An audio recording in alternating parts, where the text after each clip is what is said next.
ಶಿರಾಳಕೊಪ್ಪ ಪಟ್ಟಣದಲ್ಲಿ ಇವತ್ತು ಒಂದು ಘಟನೆ ನಡೆದಿದೆ. ಶಿರಾಳಕೊಪ್ಪದಲ್ಲಿ ಪ್ರತಿ ಭಾನುವಾರ ಒಂದು ಸಂತೆ ನಡೆಯುತ್ತೆ.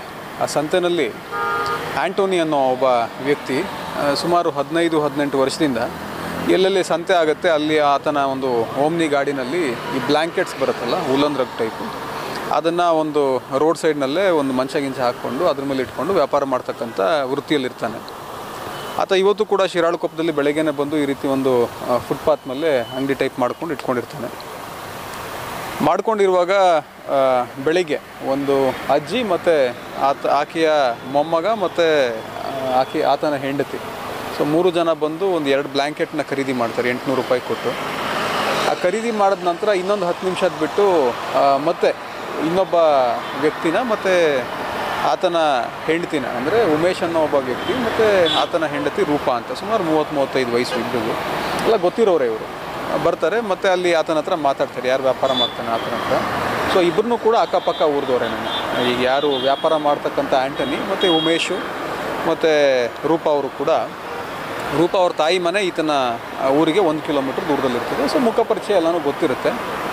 ಒಂದು 3 ಈ ಕೈ ಚೀಲಗಳು ಬರ್ತಾವಲ್ಲ, ಈ ಪ್ಲಾಸ್ಟಿಕ್ ಬ್ಯಾಗ್, ಸಂತೆಗಳಲ್ಲಿ ವ್ಯಾಪಾರ ಮಾಡುವಾಗ ಹಳ್ಳಿಗಳ ಕಡೆ ಇಟ್ಕೊಂಡಿರ್ತಾರೆ, ನೀವು ನೋಡಿರ್ತೀರಿ.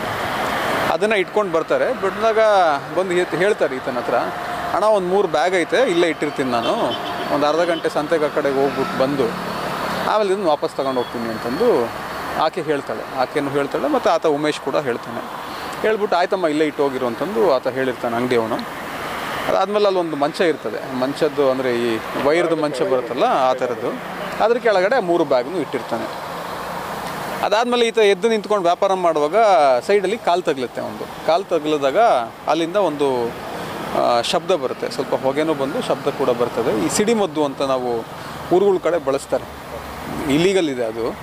ಏನಂದರೆ ಈ ಕಾಡು ಹಂದಿಗಳು, ವೈಲ್ಡ್ ಬೋರ್ ಏನಾದ್ರು ಬಂದರೆ ಅದನ್ನು ಓಡಿಸ್ಲಿಕ್ಕೆ, ಹೆದರಿಸ್ಲಿಕ್ಕೆ ಅಂತಂದು ಸಣ್ಣದಾಗಿ ಕ್ರಿಕೆಟ್ ಬಾಲ್ ಸೈಜ್ ಈ ಕೆಲವು ಪೌಡರ್ಸ್ಗಳನ್ನ ಅದನ್ನೆಲ್ಲ ಹಾಕಿ ಮೈಲ್ಡ್ ಇದನ್ನು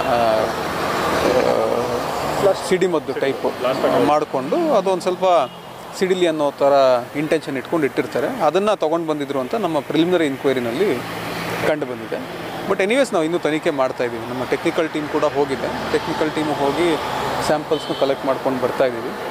ಅಲ್ಲಿ ಈಗ ಲೇಡಿ ರೂಪಾ, ಆಕೆನೂ ಕೂಡ ಸೆಕ್ಯೂರ್ ಆಗಿದ್ದಾರೆ. ಆಕೆಯ ಅಜ್ಜಿ ಕೂಡ ಸೆಕ್ಯೂರ್ ಆಗಿದ್ದಾರೆ. ಯಾರು ಇವ್ರನ್ನ ಕರ್ಕೊಂಡು ಹೋದ್ರಲ್ಲ ಅವರೆಲ್ಲ ಮುಖಪರಿಚಯಸ್ಥರೇ ಇದ್ದಾರೆ ಸರ್ ಅಂತಂದು ಆತ ಕೂಡ ಹೇಳ್ತಾನೆ. ಆಮೇಲೆ ಆತನಿಗೂ ಕೂಡ ಕಾಲ ಹತ್ರ ಸ್ವಲ್ಪ ಮೈನರ್ ಇಂಜುರೀಸ್ ಆಗಿದೆ, ಮೇಜರ್ ಇಂಜುರೀಸ್ ಏನಿಲ್ಲ.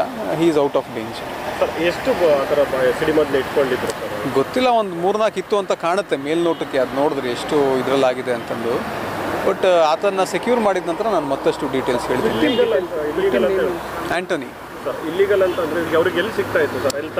ಅದನ್ನೇ ಈಗ ಅದನ್ನೆಲ್ಲನೂ ವಿಚಾರಣೆಯಲ್ಲಿ ನಾವು ತರಬೇಕಾಗ್ತದೆ. ಇನ್ವೆಸ್ಟಿಗೇಷನ್ ಮಾಡಿದಾಗ ಅದೆಲ್ಲ ಗೊತ್ತಾಗುತ್ತೆ, ಎಲ್ಲಿಂದ ತಂದರು, ಯಾಕೆ ತಂದರು. ಎನಿವೇಸ್ ನಾವು ಇವಾಗ FIR ಮಾಡ್ತಾಯಿದ್ವಿ. FIR ಮಾಡಿಕೊಂಡು ಅವ್ರ ವಿರುದ್ಧ ಕಾನೂನು ಕ್ರಮ ಏನು ತೊಗೊಳ್ಬೇಕು ಅದನ್ನು ತಗೊಳ್ತೀವಿ. ಅದ್ರ ಜೊತೆಗೆ ನಮ್ಮ ಇನ್ವೆಸ್ಟಿಗೇಷನಲ್ಲಿ ಎವ್ರಿಥಿಂಗ್ ವಿಲ್ ಕಮ್ ಔಟ್. ತನಿಖೆ ಮಾಡಿಕೊಂಡು ಏನಿದೆ ಸ್ವಲ್ಪ ಚೆಕ್ ಮಾಡಿ ಹೇಳ್ತೀನಿ.